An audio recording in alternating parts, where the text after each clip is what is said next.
Good morning, good morning, good morning. There we go. All right, give me a few minutes. Let me get the chat set up and we will get going with it. All right. I gotta get a couple of my charts set up too as well. So, overnight, more information coming out about the old Ukraine, right? One thing I've learned also in the last couple of days from trading futures, like micro futures, $5 a tick, is that $20 a day adds up. I'm serious. I'm just taking little itty bitty scalps, little 2-3 point scalps. Not trying to hit them grand slams. And looking at that, I'm deciding I should probably add a little bit more of that to my normal trading strategy. Okay. First and foremost, I am Darkpool Algo. Thanks for joining me on another morning watchlist building session. Today, we will go through any news that has come out. We will look at any earnings reports that are of interest to us. We will also check out any events that are going to be happening today. We're going to check over the overall market. I use TradingView a lot. We've got some overall market charting set up.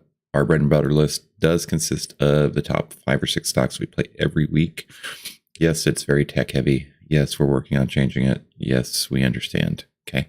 But those would include Apple, AMD, Google, Nvidia, Tesla, SPY, QQQ, and the SPX, right?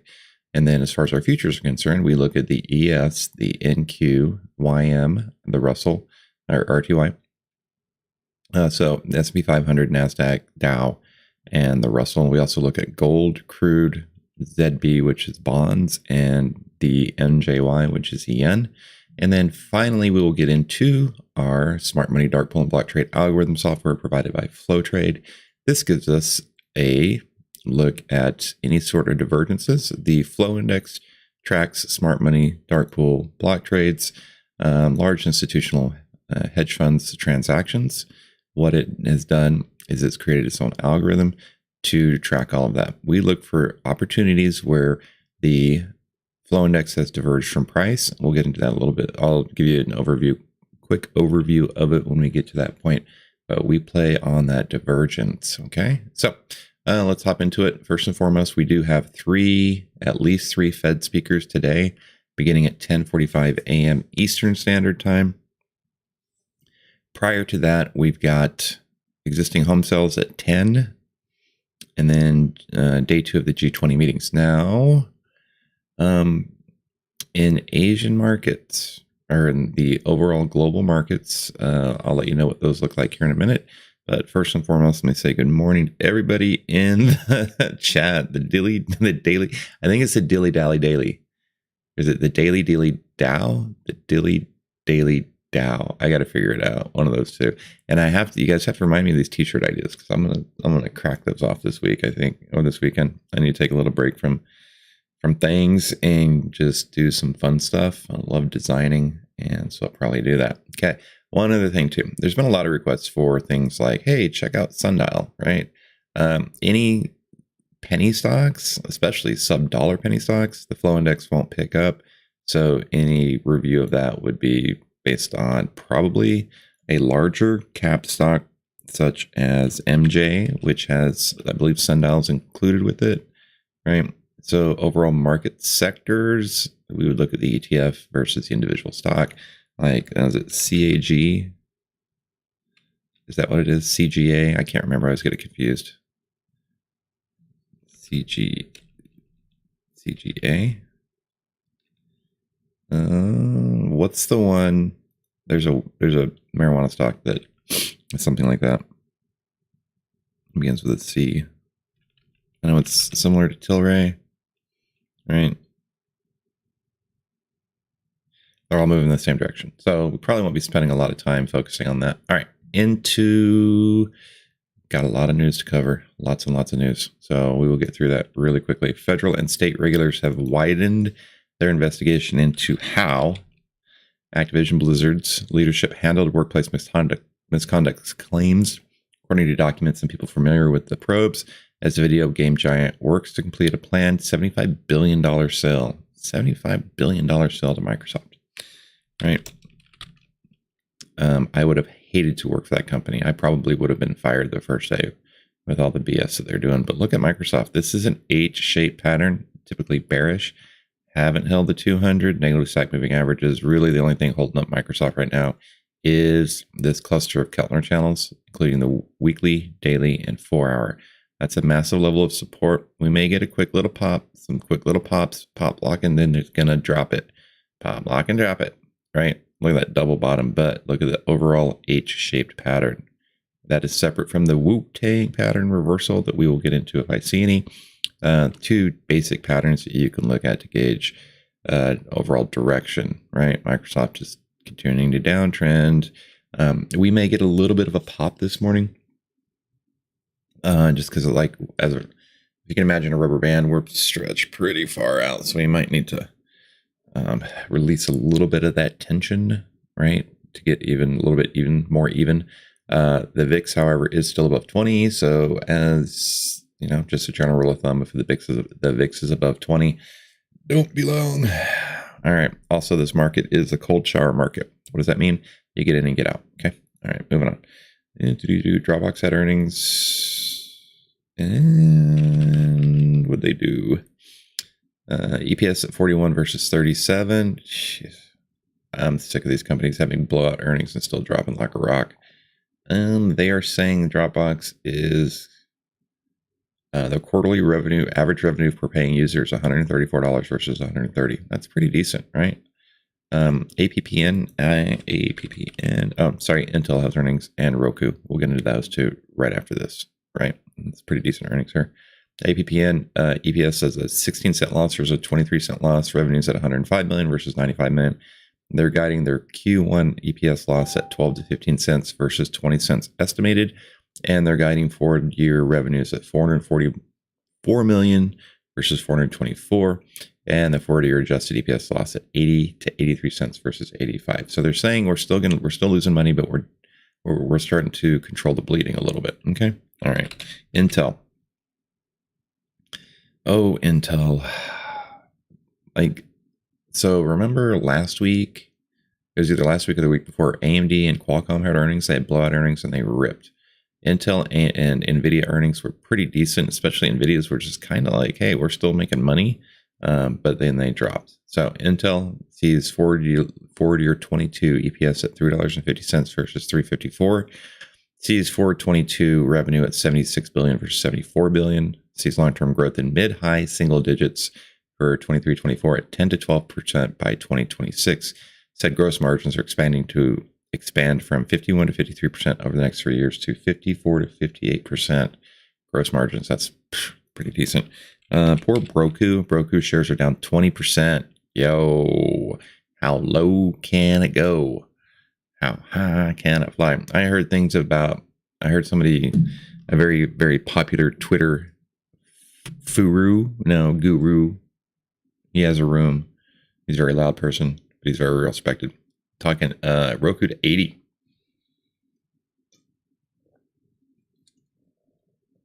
Roku to 80. What would that look like? Well, it was trading at 160. It's trading at 100 now. 80 is not that far down. It has broken all major support levels. Okay. This monthly brown bottom was really the last major key support level that we had. It kind of fell off all day yesterday, and then big drop. Was trading at 160. The open yesterday is currently trading at about 110. It's a pretty massive drop. 20% on their earnings per. I mean, this is the thing. Let's listen to these earnings, right? Earnings per share at 17 cents versus 4 cents, right? So an additional 12 cents per share, right? Q4 revenues miss the 865 million estimate, miss with an $865 million revenue versus 891. They're guiding their Q1 revenues at 720 versus 751. Adjusted EBITDA at 55 versus 78, and expect ongoing supply chain disruptions will affect the broader consumer electronics space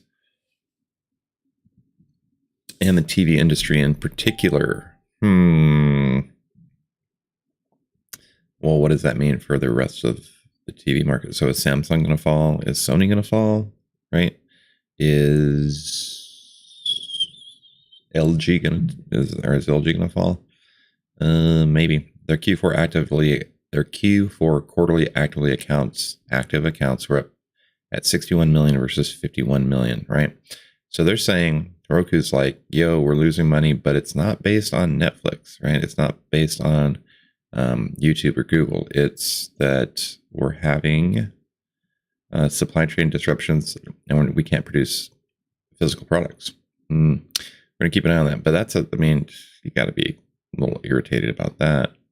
You're like, I got Roku at 160. Let's look at Roku on the daily. Like, this isn't the first drop for Roku, right? Right? July 21, Roku's trading at 500. February 2022, Roku's trading at 150. How low can it go? How high can it fly? Roku at 80. 80 puts are they're possible. Like, we might get on this kind of a death, right? This death fall. We might get a quick short pop rally back up to test the bottom of the monthly mid, like begging, can we get back into some support? Can we get back into some support? And the monthly mid or the monthly bottom will probably be like, no, and reject it. So that would be the 1-2 bigger leg down, right? So Roku, goodbye. Roku puts all day long, all day, every day. Probably out in the next week, maybe. This is a big drop. Roku's a big player. So I spent a lot of time on Roku. All right. And Media and Telecom, Telephone Data Systems, and Liberty Media both had earnings. And we don't usually trade either one of those, but LB, because I hate 5-letter tickers because I always get them confused, right? But Media and Telecom, right? Big drop, right? This is a 4-hour bottom, 4-hour top, perfect kelp move. Okay. All right. And Industrial Materials, John Deere had earnings, right? How low can you go? All right, 4-hour bottom. So 4-hour bottom bounce to the 21. What happens at the 21, right? We either get above it and we confirm an upward direction, or we reject it for a larger downside move. On the 3-minute, we've got a parallel 5200.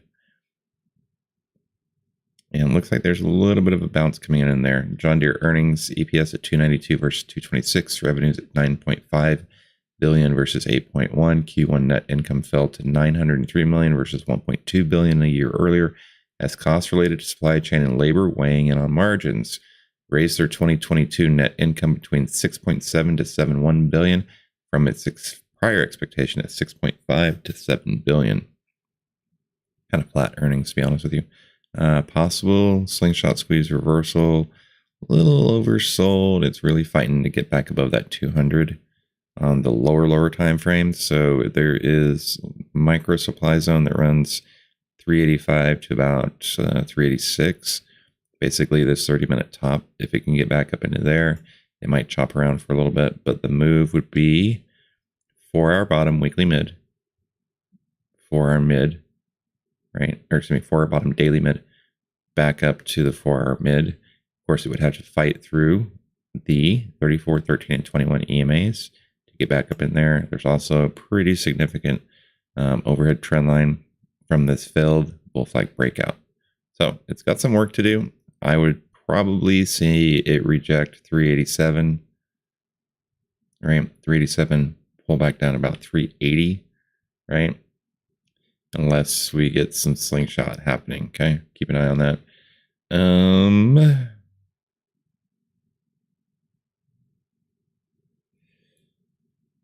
Air Lease approves a 150 million common share buyback authorization.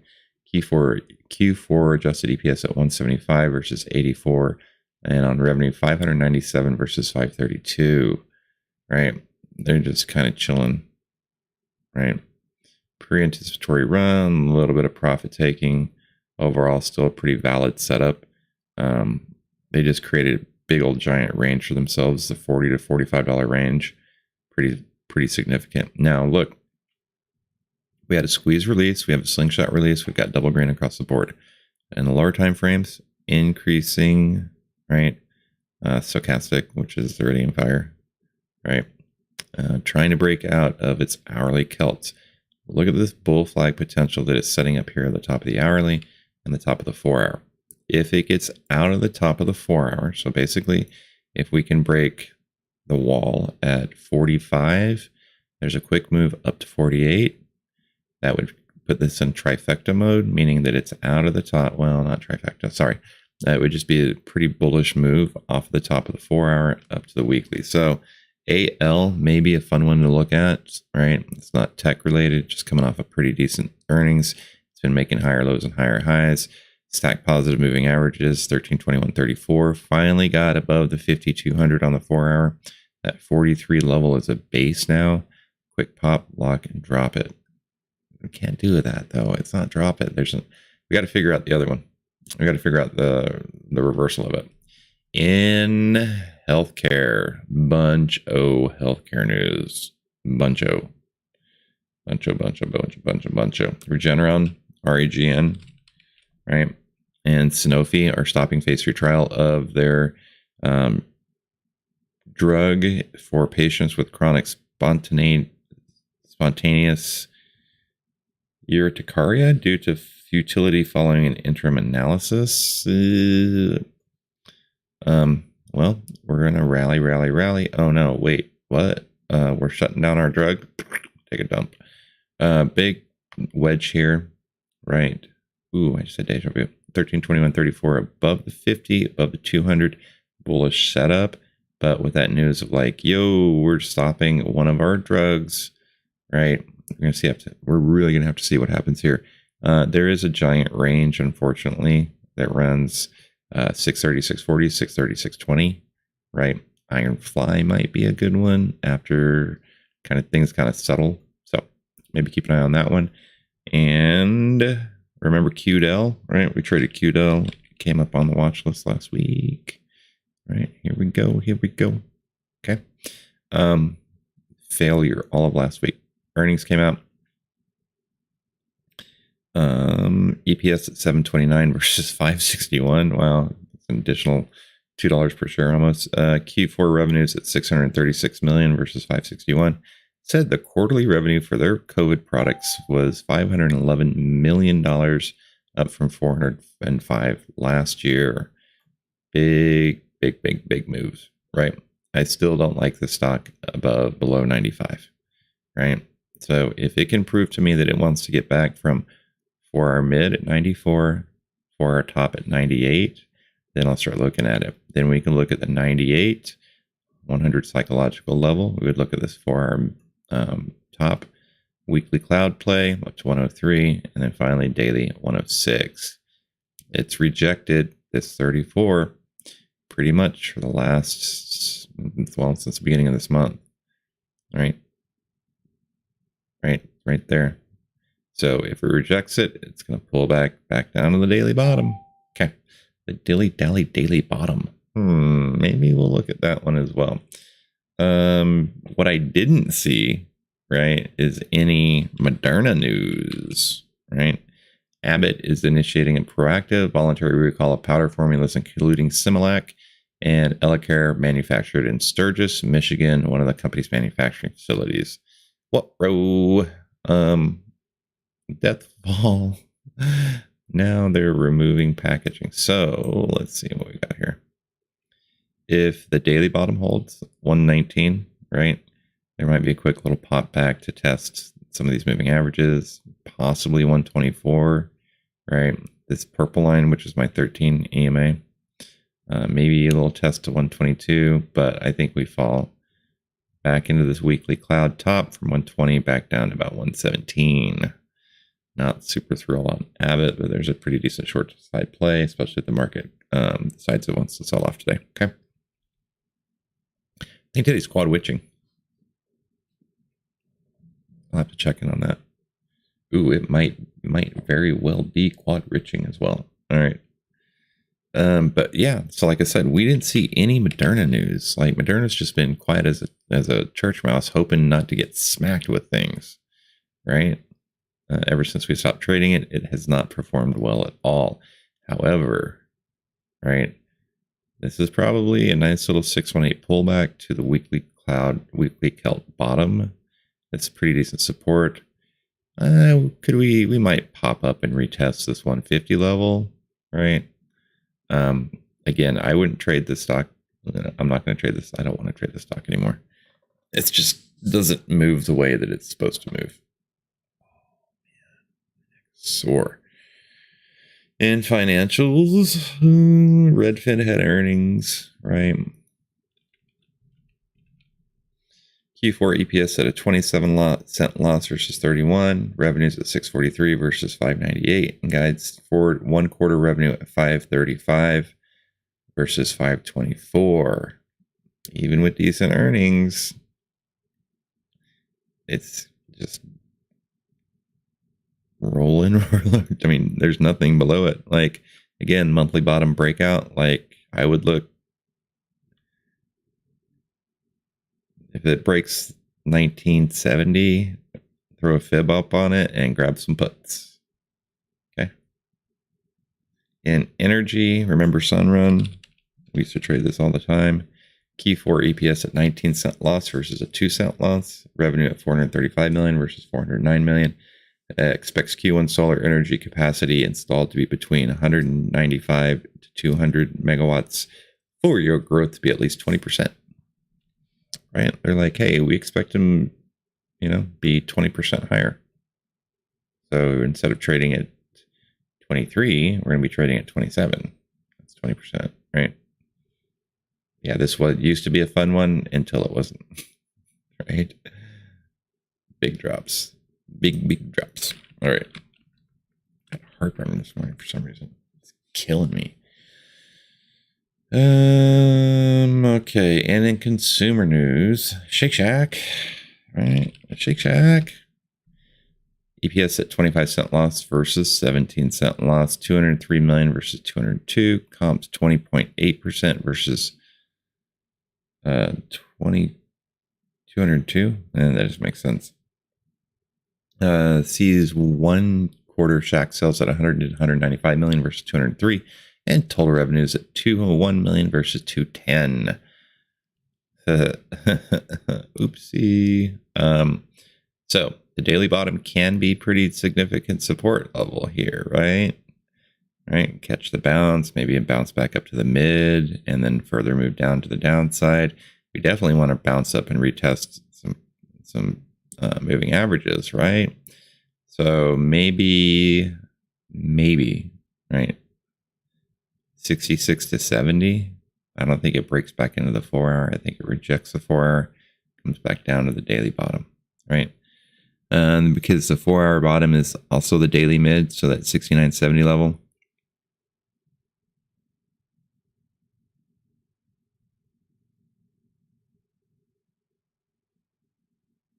Yeah, I'm going to stick with that one. And then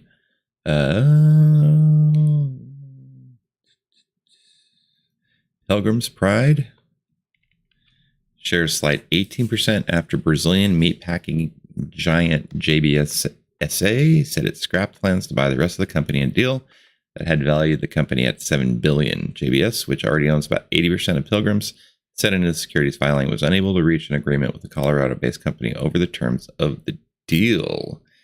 Goodbye. It filled its 200 negatively stacked moving averages, right? Double red. It's just fighting, right? It's fighting this 4-hour daily, monthly Keltner channel bottom. This is massive support level here, right? If it starts making lower lows, it can get real ugly real quick, right? So it's held its 200-ish up until yesterday, broke it, right? You see continued downtrend with it. Okay. All right. Next up on our list is events today. Like I said, we've got existing home sales at 10 a.m. Eastern, leading index month over month for January at 10 a.m. And at 1 p.m. Eastern, Baker Hughes weekly rig count. Okay. Earnings before the bell, DraftKings. And A couple of other ones. So DE, which is John Deere, we already looked at. DraftKings, right? DKNG, earnings before the bell. Let's see, have they had them? Let's see what they say. All right. Estimated an 82-cent loss per share, reported 35-cent loss per share. Estimated revenue at 448 million, reported 473 million. It's pretty bullish for DraftKings. DraftKings, $18. Ooh, whoop-de-whoop. $18 to $20 range is what this stock's going to be at for the next little while. We could do daily bottom to daily mid. So that would be what? 1890 to 2150. But expect this 4-hour cloud to cause problems right at 21. So maybe a little pop back up, right? But I don't see any big moves coming in with DraftKings. Okay. U.S. futures are edging higher, with the S&P futures rising nearly 0.5% back above the $4,400 level, following a slow, steady grind lower yesterday as major averages finished Thursday at their lows, and the Dow posted its biggest one-day decline this year, down over 600 points. This is on increased Ukraine-Russia tensions. Investors flock towards...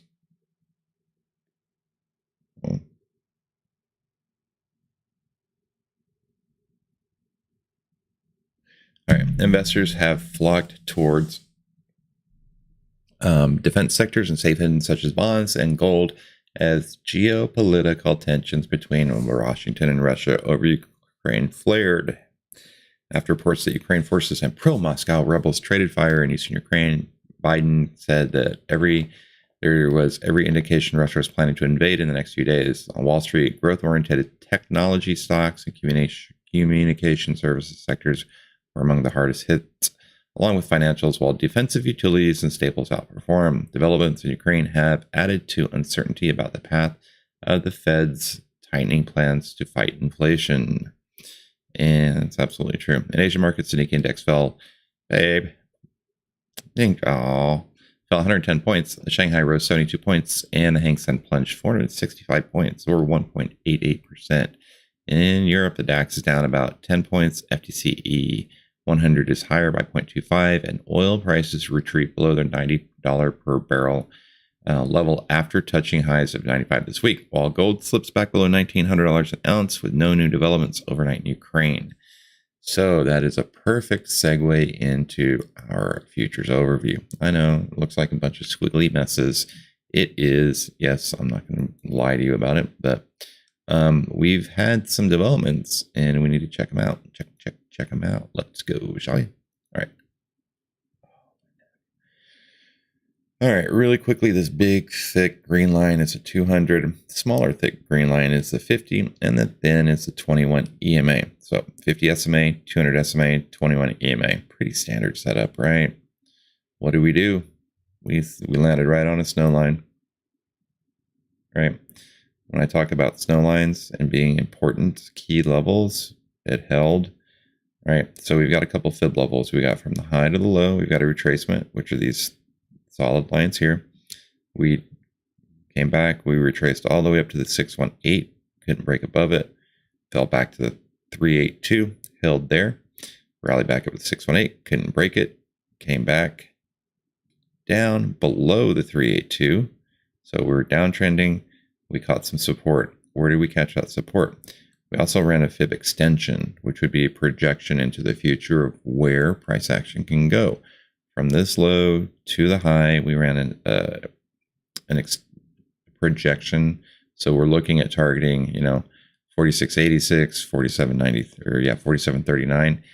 With that projection, we also have a retracement of this move, right? Well, what did we do? We fell back down and we tested the 382 retracement of the current run, right? If those levels hold, then the current run is valid. If that level breaks, then we're going to be downtrending and we need to look at a different fib perspective.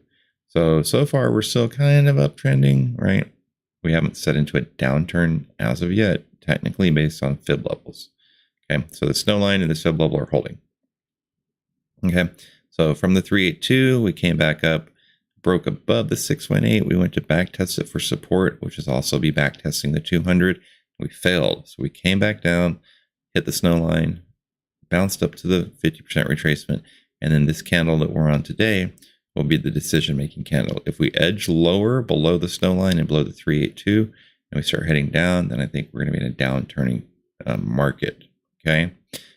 We can very, very easily just chop between the snow line and the 50-day.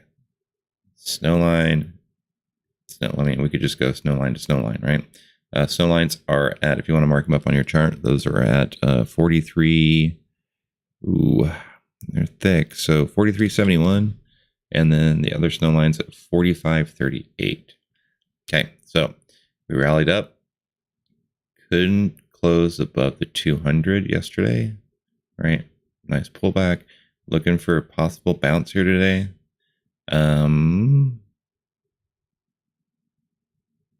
don't know if we got any trend line support. We could chop again, right? We've got chop ability.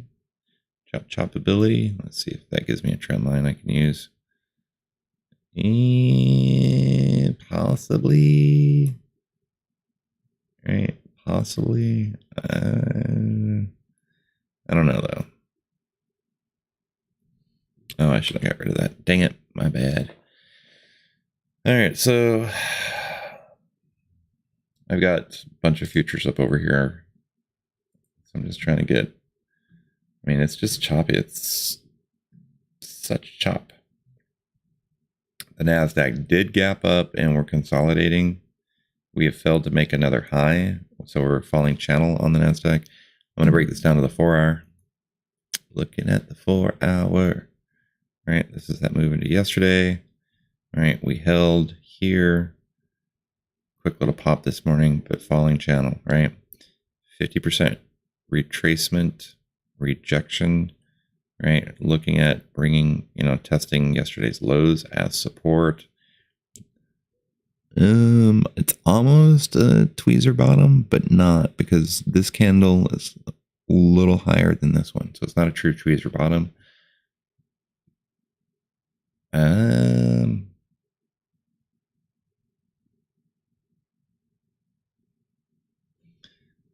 4,400 is a key level, right? Above 4,400, I think that we can start moving back up. Below 4,400, I think we can continue to chop, right? Watch this tree line, which was basically yesterday's close. If we break that, we may wick down and test previous lows, right? At 43.55. Below 43.55, whoosh, big fall back down to the skyline, right? Retest previous lows. So far, this 43.55 level has held pretty well, but we can definitely test it out today. Or we can test out this confluence sector, or this confluence level, which is skyline, 21 EMA, 50% retracement, 618 retracement of the, so 51 retracement of the move, 618 retracement of the extension. Lots of magnets are heading right here, right? So I would use the 21 as my guide, the 21 EMA on the 4-hour at 44.31 potential, right? Let's just call it 44.30, right? Potential move to 44.30. If we reject that 44.30, then we come back down. So yeah, it's kind of sketchy. Looking at it on the 30-minute, right? Nice gap up to consolidation. We've made a series of lower highs and lower lows. We're falling channel right at that 50-day, 43.99, 4,400, big levels we can't get above. All right. Looking at the NQ, which is probably the weaker of the three majors, right? Or the 4 majors. Let's bring this out to the daily and we'll check it out. All right. All starts off with the, a retracement from this high to this low, which gives us a 618, 50%, and 382. We rallied up to the 50% retracement, couldn't get above it. Doji above the 200-day, dojied above the 21, pulled back, so that gave us a high. So from low to high, we have retracement and extension levels. We retrace to the 50% retracement, right, which is also this tree line coming in at 14,440, right? We bounced off the 50% retracement, thought we were going to make a run of it. Well, we got rejected smack down from this snow line, which happens to be the 200 SMA, right? Closed there. We tried to get up above it. The next day, we failed, came back down to 618, failed through that, and we broken through the 618 50%, but we did not close. This candle did not close below the 382. Next day, we dojed out, right? Reversed back up to the 618. So we're getting compression in between these fib levels here, right? So doji up day, doji down day, starting off lower than, so we actually wicked lower than yesterday's close, right? And now we're retesting the 382, right? So that's the 14,300 level. 299, but 14,300 is the high for pre-market high. Okay, if above that we have immediate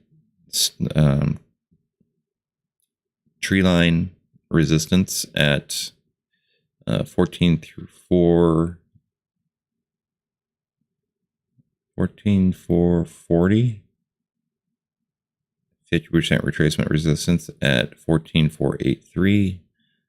And then a little bit of wiggle room up to 14,666. Okay. If we rally to retest to 21, right, we would have to make a new high. Maybe 21 would fall down to meet us. So upside move has got more overhead resistance. The path of least resistance for the NQ is actually a downside move back down to this little trading zone that I've created at the $14,000 level, right? Previous low was 14,040. I don't know if we're going to hit that again. All right, so looks like the EOS is trying to break out of its falling channel right now. Okay, it did. It wicked up out of it. NQ is still currently at overhead resistance, but the ES did wick up and out of it. Okay, so we'll check it out again here in a second. Looking at this from the 4-hour perspective, you know, we dropped. This is a tweezer bottom. Ooh, maybe. Oh, it's so close. But I think this is a mother bar, right? Are we setting up some bull flags or bear flags, right? Is it a trap, right? What are we doing here?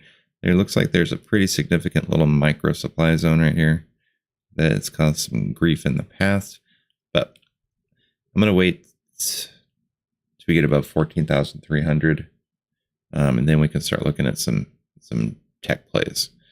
Not really any patterns to speak of. Kind of wavy-ish, right? We do have negatively stacked moving averages, 2150, 200, right? That's pretty heavy. That's a lot of weight pushing down on us. All right, with the tree line as a magnet and the skyline as a magnet, which one's going to have more pull on it? All right, just gotta. The worst thing that can happen is we just chop again some more.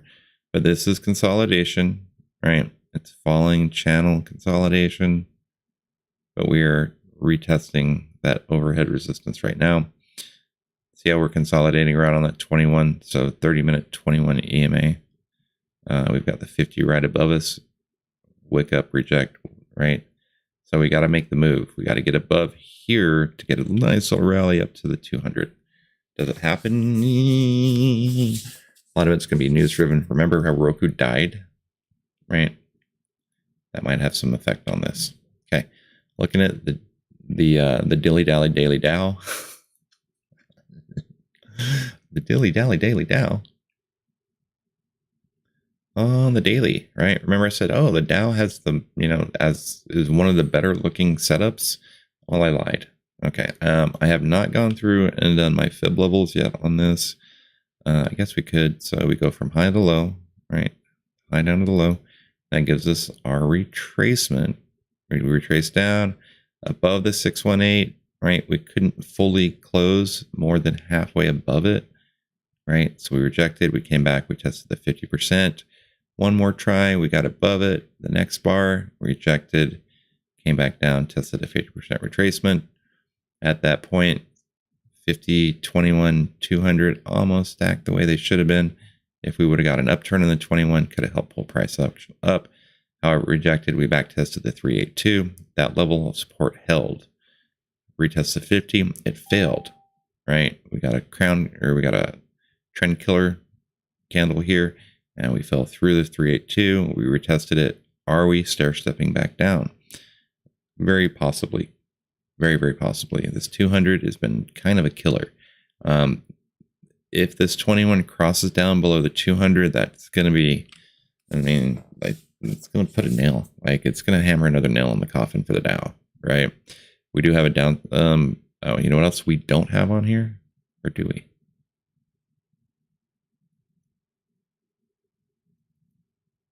Oh, we do have the voodoo lines up. But why aren't? Is that really all that we have?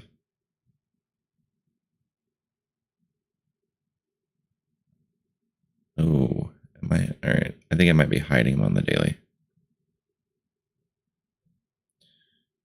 Here's a little closer look. Right, negatively stacked moving averages is putting a lot of weight on price. We got a skyline that we haven't been able to get back above. Right, we do have a fire line down here that's going to be a magnet. So that 33,607 magnet level, if we break previous lows, right, there's little micro demand zone right here that's holding us up. If we start making lower lows, like we've got a little bit of support at 34,052 before that move back down. Okay, so the NQ just made a new low. Ooh, what just happened? Oh my gosh. Y'all want to see this move? That's why I have a whole nother chart set up over here. I mean, I think the futures may have heard I was talking about it. There's got to be some news because we don't have any. I don't think we have any events right now, do we? Not at this time. So there's got to be some news happening. Let's see if I can find it. Separatist leader in eastern Ukraine announces evacuation of residents to Russia. U.S. ambassador, no, that was an hour ago.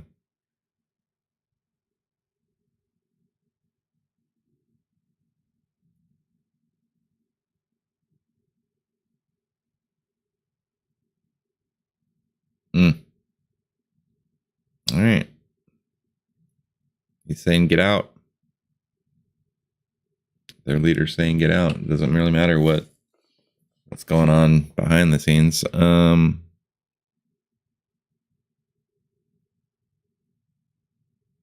that's 11 hours ago. The other thing I like to look at is TweetDeck. See if we get some news. Kind of what's happening. But big drops, right? Remember all of that, everything I just talked about, right? We came right down and kissed that mogul line, right? Look how accurate those damn lines are, man. It's scary. Actually scary how accurate these lines are. All right, so I have to look at things a little bit differently now. However, that move, it looks like it on the NQ, that move looks like it's in line with, right, some trend line support, possibly.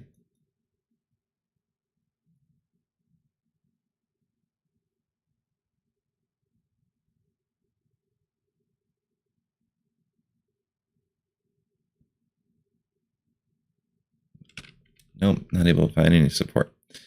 Was I on the Dow? Okay, I'll finish on the Dow. All right, big move down, right? Still kind of a falling channel here.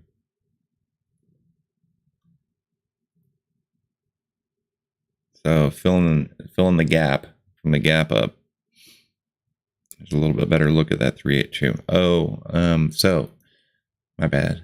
My sad. What I forgot to show you was the extension, right? I think this is a good opportunity to kind of show what I'm talking about. So with the extension, I take it from the low point to the high point, right? Back down to the low point. I think I might need to move this to here.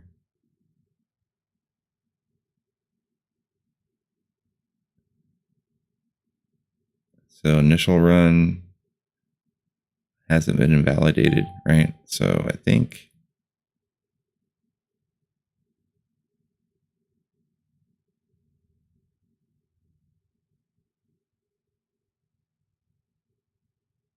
sorry, I'm looking left to see if I tag any key levels. All right, I think that's the level there. All right, we retrace to the 50%, wrap up through. There's something off with this extension. Something off with the extension. Usually there's a little bit more symmetry, right? Like it would make more sense if it was something like this, right?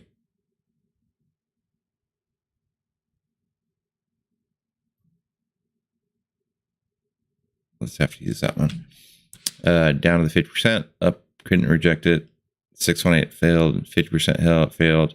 382 from the larger move failed. We come back down. 3400 is our final level of support before we come back down and kiss this fire line, right? So definitely think that's in the cards soon. All right, finally, the Russell, red-headed Russell, okay? Red-headed Russell. Ooh, I like that. It has a nice little ring to it. All right, with the Russell, it was a little bit different. We had a nice little broadening pattern here. Possible 1, 2, 3 reversal. Failed that, right? We started our downtrend. I have not ran a fib on this yet, so let me do that. So we take our fib level from high to low. How low can you go? Right, that seems to line up pretty good. We rallied up, retested the 382, couldn't get through it, and we're starting our downturn. Now, if you notice, this whole time, the 250.21 have been stacked negatively, right? I don't know what this level is here. Did I just draw that? I might have just drawn that. We'll get rid of it. All right, we were just chilling at this tree line, right? We've made, like, we're trying to make a little wedge here, right? We're really fighting this 21.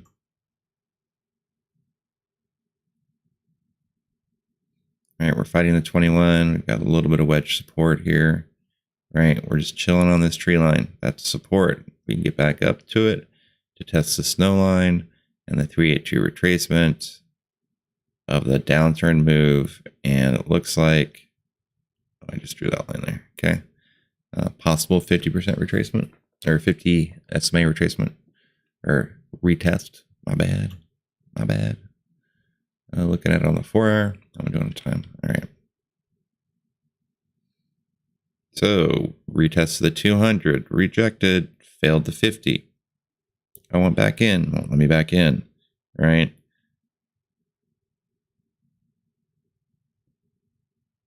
Meanwhile, this tree line is providing some support and resistance. Okay, this is yesterday's close. So if we get below that, there's this skyline right here that's going to be a magnet down at 19,091. All right, checking this out.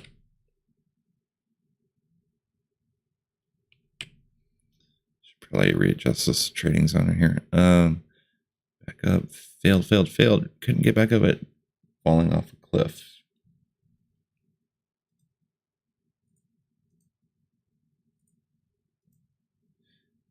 Just know that futures are making a pretty ugly move right now. While gold is ripping. So are bonds. And the yen, wow. The yen's making big moves. Okay. Projection, well, obviously, previous lows below that, So below this 2024, looks like we got maybe a little demand zone down here.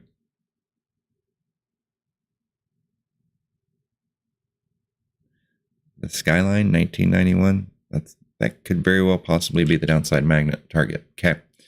That was the red-headed Russell, and let's look at giggity gold, drippy gold.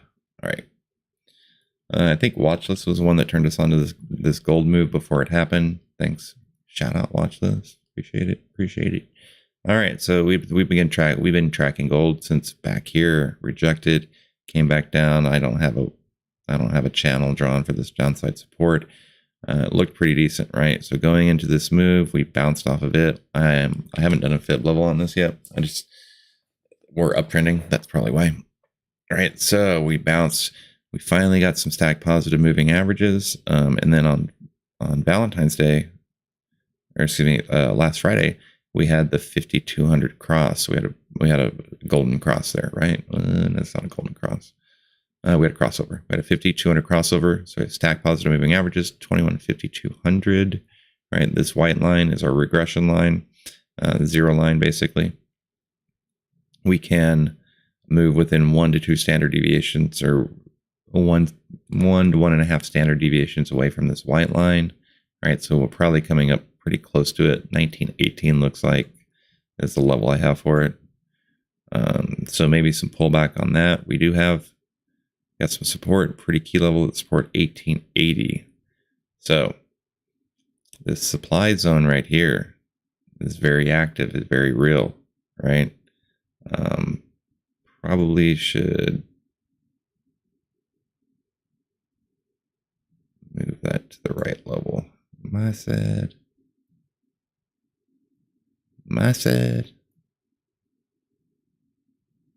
There we go.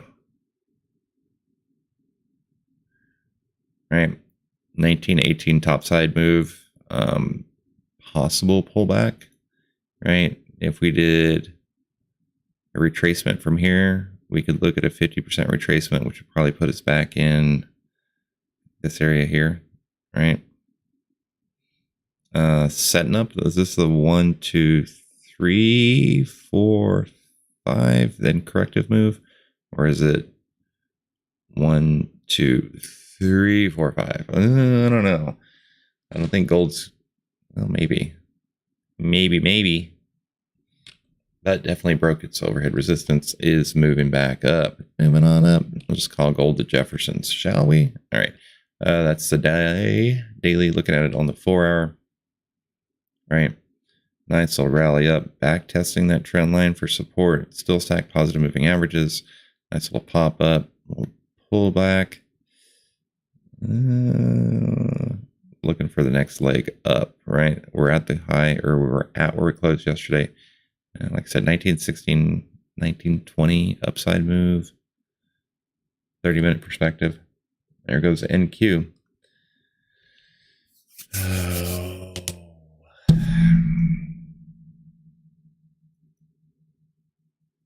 Right. Just more moves. You see the zone, right? Looking for that 21 to cross back up over the 30, but so far stacked. This is what happens when you have stack positive moving averages, so you get a nice trend, right? Or stack negative moving averages, you get a trend as well. Okay. All right. Next up on our list, crude is selling off. ZB, which is bonds, is kind of forming a little bit of a wedge. The equity equivalent to the ZB T-bond futures is TLT. So if you want to go look up TLT on your chart, you'd see it move very similar to this. And then finally, the yen. Typically, we just want the yen to be weak, right?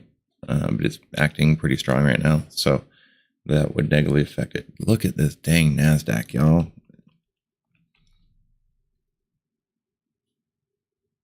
Giving back the gains. It's gap filling before the market even opens. I'm not seeing. Let's see. Ooh, the lag is real. Wow.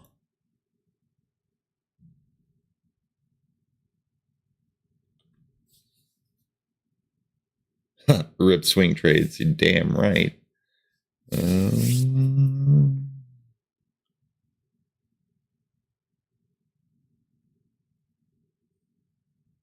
Yeah, Bulls need to clear 4,400. I don't think they're going to do it. Stocks tumble after Donbass separatists announce evacuation of women, children to Russia. Yeah, they're not capping. I promise you, they're not. This isn't like a sorry. Didn't mean to smack my microphone. All right, so let me do this real quick. I'm going to throw up the you know what? Let's look at our bread and butters, which are taking a hit right now. Everything's kind of taking a hit. I got to go wake up my knucklehead, right? So I'll be right back in about 6 minutes. I just got to wake up my kids. They've got school. Do you... Ugh. It's brutal. I woke up thinking, oh, maybe I'll get a little money back. Look at this Google move, right? Googly goo. Google has really good news too. All right. I'm going to leave it on futures. Futures 2-minute chart. So I can watch what's happening. Watch what's happening. Y'all start seeing, oh wow, gold is moving, bonds are moving, the yen's moving, this is falling. Right? That's why the saying is bottom row down, top row up. That's the way we like to trade stocks, suckers. All right, I'll be right back. Let me go wake up that knucklehead. I will be right back in a moment. And then we'll get into flow index. If you have tickers you want me to look at on the flow index, get them posted in the chat as soon as possible. There goes the gains. Why didn't I trade that? Why didn't I just sell? Yeah, it's been a rough couple days. Lottos today, and we will find some. But I'm going to trade equities today. Yeah, Nvidia just gave back all its gains. All of its gains. Got ugly. Yeah, that's just bad. Just so bad. All right, I'll be right back.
All right.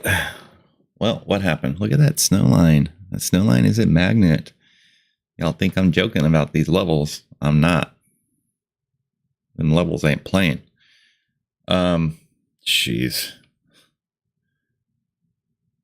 I can't even screenshot my other chart. I'd show you. It's pretty ugly. Look at this big old move in gold, right? Bonds. Whoop-de-whoop. Okay, well, that's all we can do. So let's get into the flow index. All right, so the next part of our session is the flow index. Come on, don't be a pause today. Thank you. I shouldn't have hit that. All right, well, once this reloads, it's really not this slow. It's just that I've got the entire command center is running right now, right? I've got Webull desktop. I've got Mumu desktop up. I've got Thinkorswim running. I've got, what else do I got running? I've got a streaming software running. I've got just lots of resources are being sucked up right now. What's up with the retracted messages? We all talking smack? Johnny, Killa's coming for you, Johnny. He's gonna be the first one, and I'm not giving any hints either. Like, y'all see it at the same time. All right, so this is flow index, right? Oh, Google, you had such potential too. I got suckered in once again to the drama that is Google. I love Google. When it pays well. All right, so this is FlowTrade. FlowTrade is the smart money dark pool block trade algorithm software that has created the flow index. The flow index tracks large institutions, hedge funds, transactions, right? It also tracks smart money, regular block trades, and dark pools, right? My chart layout is pretty simple. White bars are price action. Blue lines are dark pool trades. Red lines are regular block trades. Purple line is the flow index algorithm, the normal flow index. It can vary between normal, dark pool, combined, right? And I just use the normal. It's a little bit more stable and a little easier for people to understand.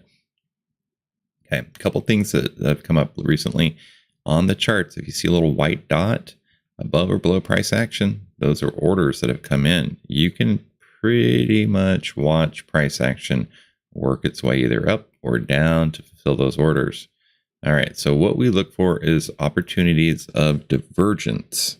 Let me see if I can find a stock that has decent divergence so I can explain it to you in a nutshell. Okay. Nope. Not that one. Apple. Let's just look at what you got. Sorry, Johnny. You were interested in Cisco. Right? Apple's got bearish divergence, right? Since about here, right? That divergence played out there. We've got new divergence. All right, let's look at Cisco. Cisco, Nvidia. Is that it? That's all you want to look at? Okay. Cisco, bearish divergence. Big old gap up. And then what happened, right? We have an area where price action is heading in one direction, as you can see here. We also have an area where the flow index is heading in another direction, right? As illustrated by this line here. Where they diverge, price action will follow the flow index, okay? The flow index is the leading predictive indicator, meaning it is going to forecast what price action is going to do. So we've got big old bullish, bearish divergence, prices rallying, flow index is selling out. And that's because large institutions can't just drop in millions of dollars of orders at the bottom. Because what would happen is you would get a false liquidity bounce. Price action would jump up from the large order. Once they realize there's no liquidity in it, price is going to calm back down and actually be lower than where they entered. So they would be in a negative position already, right? And they would just be chasing. So what they do is they scale into positions as price is coming down, right? And they scale out of positions as price is rising. Okay. So we have negative divergence, right? We broke a block trade level at 55.76. We got a regular block at 54 or 55.40. Then we gap fill back down to these regular dark pool magnets, right? These dark pool blocks are going to be a magnet. They came in on the 16th after the close. So they came in yesterday after the close. when price is way up here. Well, what are they trying to do, right? Those are buy orders, right? They're like, hey, we'll buy it at this price, but we're selling, we've been selling out of our position from these highs. So expect some pullback. Cisco looking at 54.50 point of divergence at least, right? There's a regular block, could provide a little bit of support, but if the market continues to fall and the tensions increase, look for some pullback. Also, keep in mind, we're at a 3-day weekend, right? Who's going to go long into a 3-day weekend with a war looming? Doesn't make sense. Like, let's think about this. I wouldn't want to be Kathy Woods, for example, wouldn't be like, let's buy millions and millions of shares going into a long weekend where war could erupt and the market could gap down 10 to 15% with no circuit breakers, because guess what? It's pre-market, it's after hours. All right, so just be careful. I'm bearish as all get out. I have an equity trade in Palantir, which is probably taking a pretty decent hit right now. Let me see what we're doing. Yeah, I've taken a pretty decent hit on it. A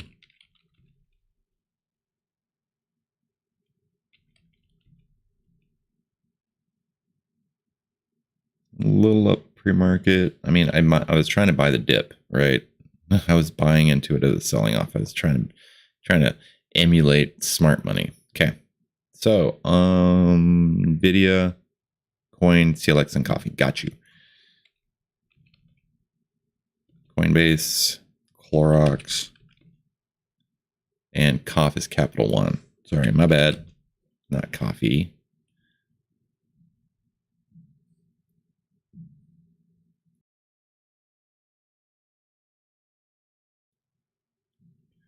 All right.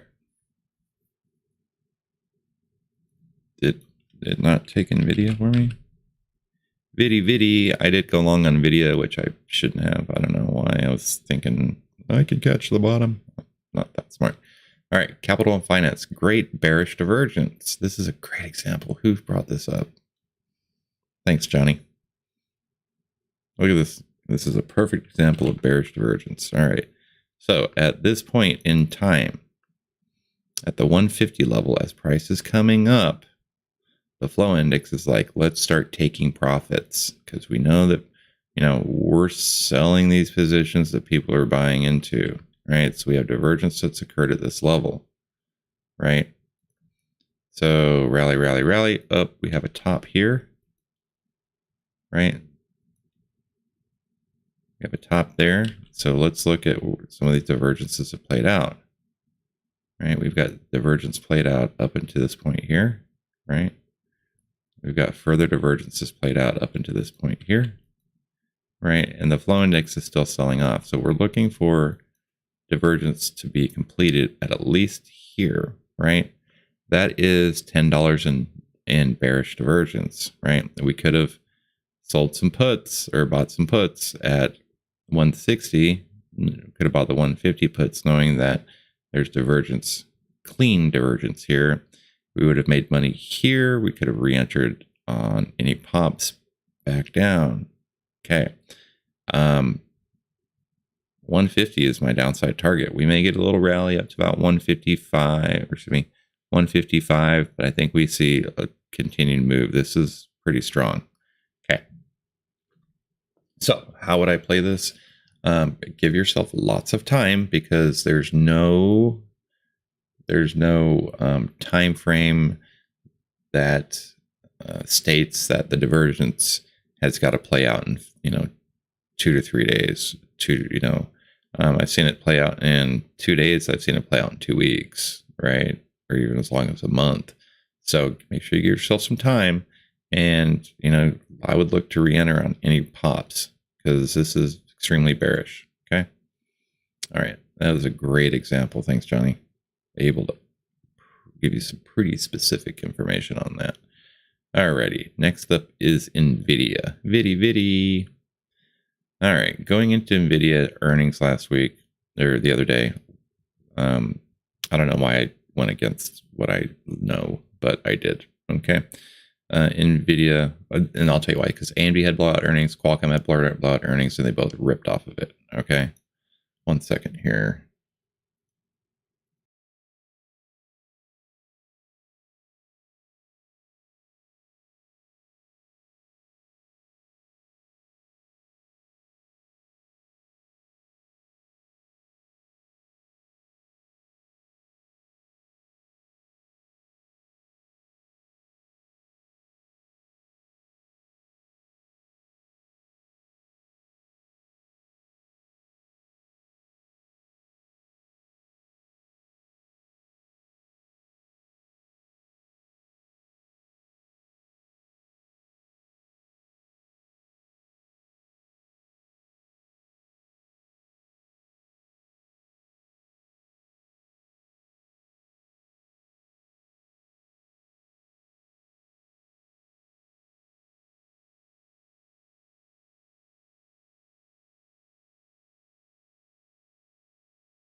The bad part about waking people up in the morning is sometimes I don't want to get out of bed. All right, so Nvidia still with the bearish divergence, right? It may be close to being played out. The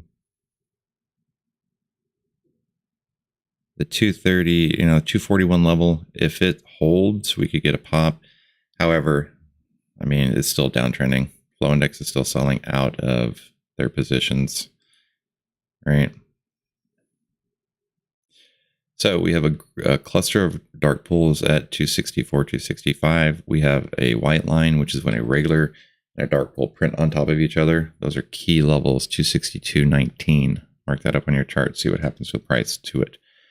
So we've got some dark pools that came in yesterday. They're holding price at its point right now. However, with the flow index pretty much 45-degree vertical down, I would look for some weight.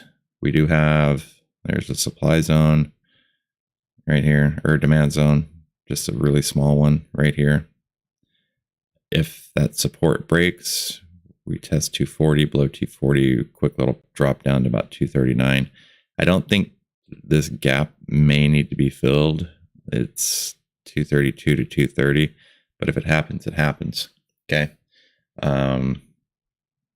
This is super heavy. I'm not looking for Nvidia to make any rallies anytime soon. If it does, maybe a quick pop, but not. I don't think it's going to pull up this high, especially with the flow index pointing the way that it is. Okay. All right. Next up on our list is Coinbase.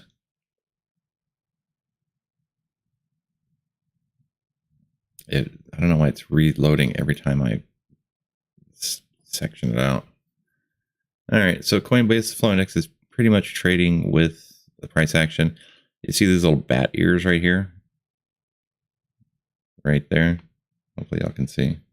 Anytime I see this pattern, I consider it very bearish, right? I've not seen a bullish bat ear pattern, right? So with that being said, flow index is making a series of lower lows and lower highs. 190 is pretty key psychological level for Coinbase. There's a trading zone down to about 180, 186. Below that, we get a big move down to this 180 level. Below that, chunky moves down lower. Okay, so 1, 2, 3, maybe a little Wu-Tang reversal, but we've got a lot of overhead resistance, right? The next trading zone gets pretty gappy back up. So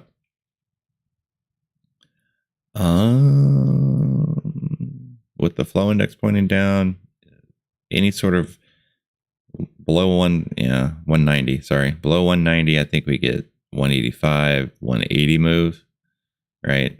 Pretty easily. I'd look at the 180 puts. This looks very bearish to me. There's a regular or dark pull up here at 208. I don't think it's got enough juice to pull price action up with it. Yeah. So Coinbase 180 puts.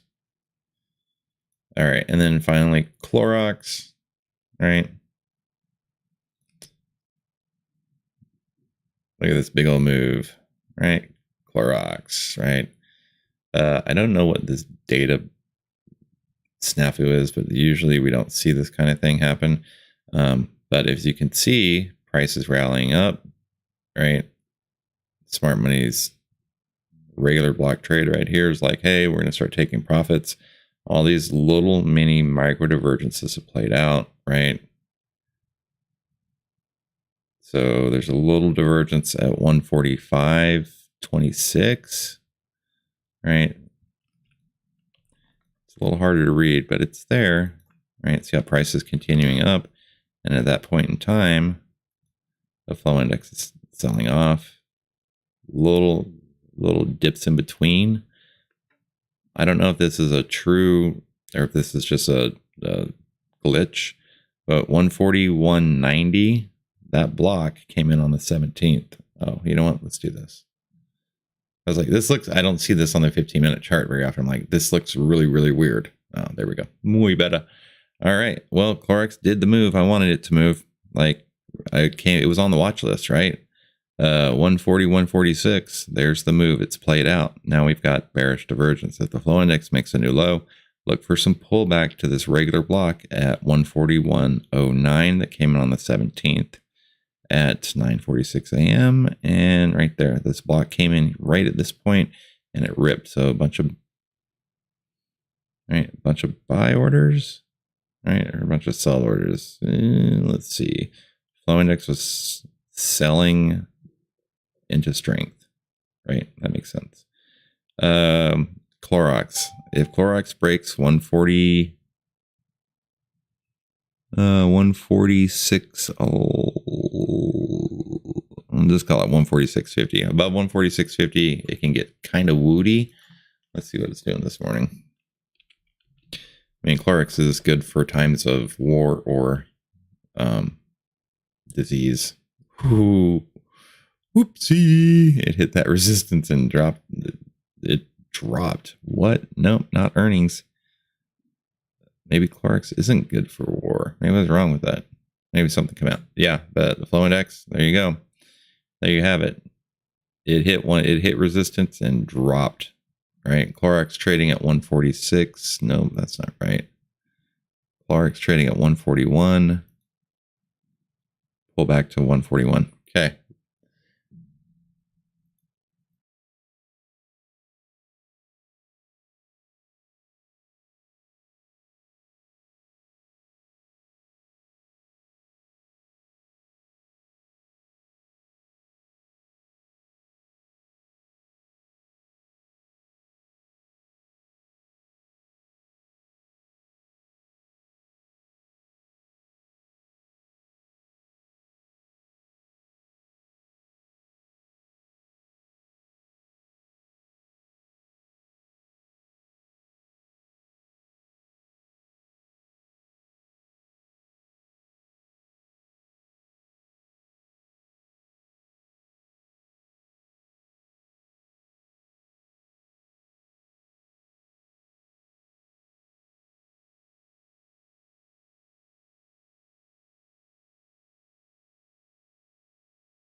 Alrighty, sorry about that. And then finally, yeah. So Clorox, cough. I went over cough. Right here.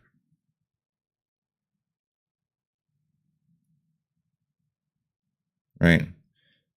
150 is the bearish divergence price level for this move to play out. Any rallies up to 150, 157, I would look to buy puts. Give yourself time, right? But 150 looks like at least the level of divergence. Okay. All right.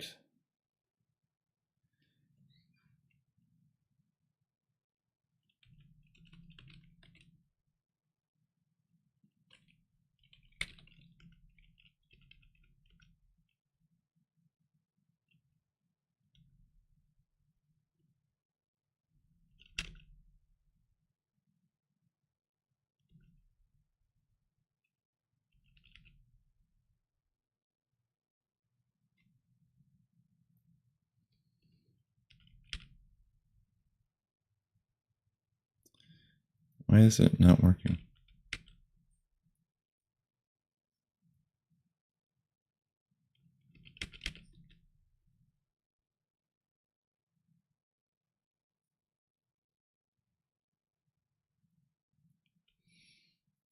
All right, so the SPY, and then I got to run real quick. All right.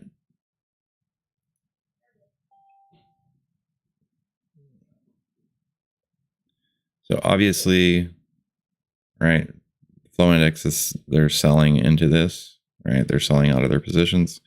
I'm going to go with the 1 minute, and then I'm only going to show you the last 3 days of block trades. Let's go to the last 2 days. Okay. See all these dots up here? These are blocks that have not been filled. These are block trade orders that have came in, right? All the way up here. We have a lot of bullish divergence from, yesterday, lots of bullish divergence on the SPY. Okay. Lots and lots and lots until finally the flow index caught up with it. Now, there's a dark pool base at 437.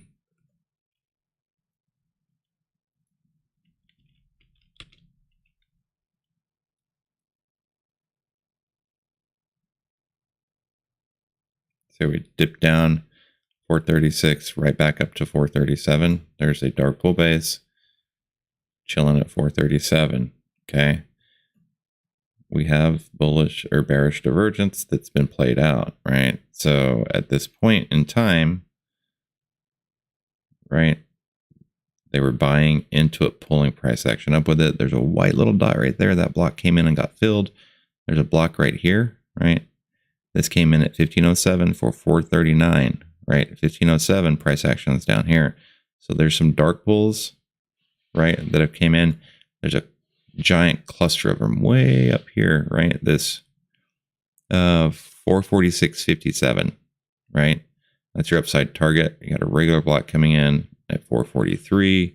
Got a white line level at 440, right? So draw that line in the sand. Once the flow index starts separating out again and pulling price action up with it, right? This green is, there's a bullish divergence. That's what it means, okay?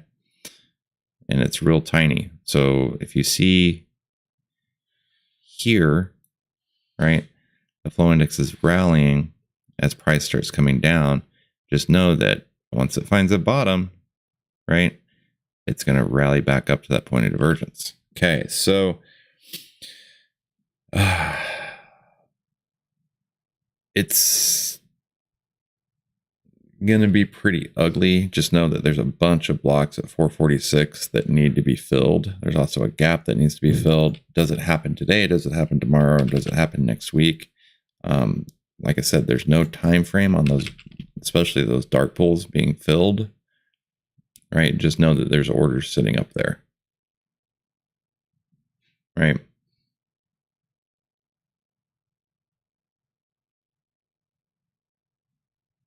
Come on. There's so much volatility happening right now that everything is slow. Nvidia made a W-shaped Wu-Tang reversal at 245. It's trying to make its move back up. Come on. All right. I gotta run. I can't wait for this thing to load any longer. So with that being said, thanks for joining me. I'm Darkpool Algo. I will see you all in the Discords. Stay safe, stay green. Have a great day. Look for extreme volatility. Treat it like a cold shower. Get in a position. Get out of a position, right? Have a great weekend. 3-day weekend. We'll see you all here next week. I will be doing a weekend watch list and a weekly recap. If you got any requests for the watch list, hit me up on Twitter or in the Discord. Stay safe, stay green. Have a great day. I will see y'all tomorrow.